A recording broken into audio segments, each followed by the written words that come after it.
Anthony Lopez just qualified for the World Championship in Seattle. Congratulations. How does it feel? It feels amazing. It's a dream come true. The grind was worth it, and now it's getting paid off. Really amazing achievement. I wish you the best of luck for Seattle.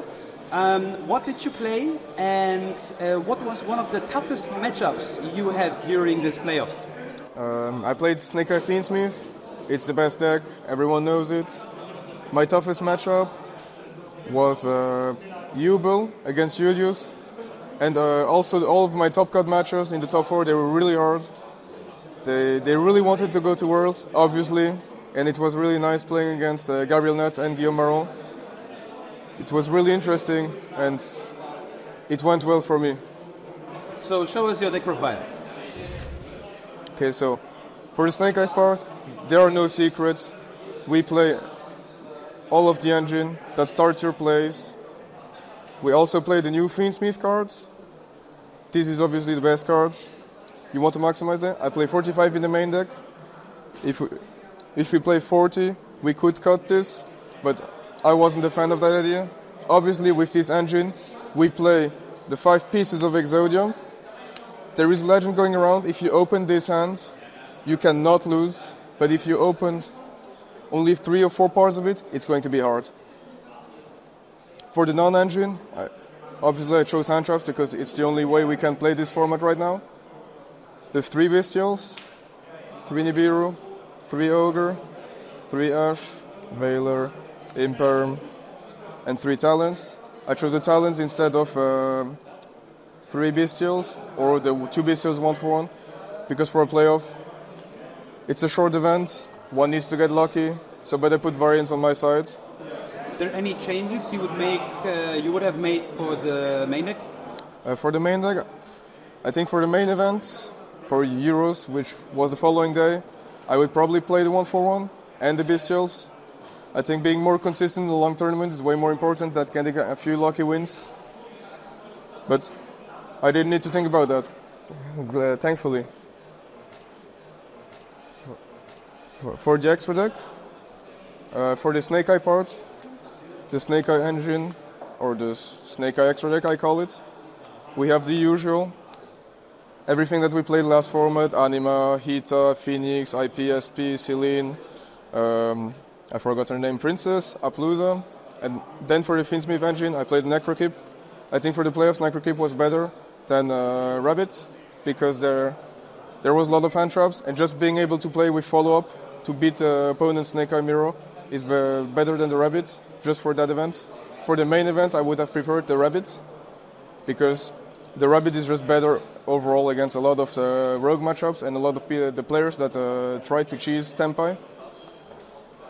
And then for the rest of the FIENDSMITH package, obviously we have the Beatrice of 3 links and the 2 fusion monsters. How many times did the Lacrima burn effect came up? Oh, it came up because of the sides. In the time, never. It came up against me quite a few times, actually, sadly. But for me, it only came in the sides because of Angel Fluid Tear Scars. Let's head on to the side deck. So for the side deck, for the playoffs, usually the side deck is comprised of Go First cards. So this is the standard Go First card. I wanted something against Runic and Labyrinth, which I think would be really popular because the format has been set that Snake Eyes FIENDSMITH is the best deck. So I was pretty sure that there were going to be a lot of Lab and Runic, or at least 1 or 2. So I played the Virus and the Access Code, because Access Code is a dark monster that can get over 3,500 attack, so we can 3v the device for free. And also we have the Bestials, which I play 2 in the side also. This is also for the Ubel matchup or the Brandon matchup, but you can also tribute them with the Virus to go against those decks. I also played the 1 of Harpy. It was the 15 cards in the side. It makes sense with the next card I'm going to show you. I played Trust. This is the card that made the most sense for me this event, because instead of playing Crossout, which doesn't let me beat Molchemy or Shifter consistently, I can just do Trust and set the trap that I'm going to side anyway going first. And then what I opted for the mirror. Instead of playing Molchemy and Phantasme to draw me better cards, I chose to play the Take Controls, which lets me cut even more engine going second and just play with the opponent's engine. This obviously backfired on the round 1 against Baptiste Deroy, because game 2, when I drew 2 of these cards, he just passed, and I couldn't really play through his hand traps because he had nothing on the field, which is quite funny actually. How did it feel to play in such a short, specific tournament against the best players in Europe?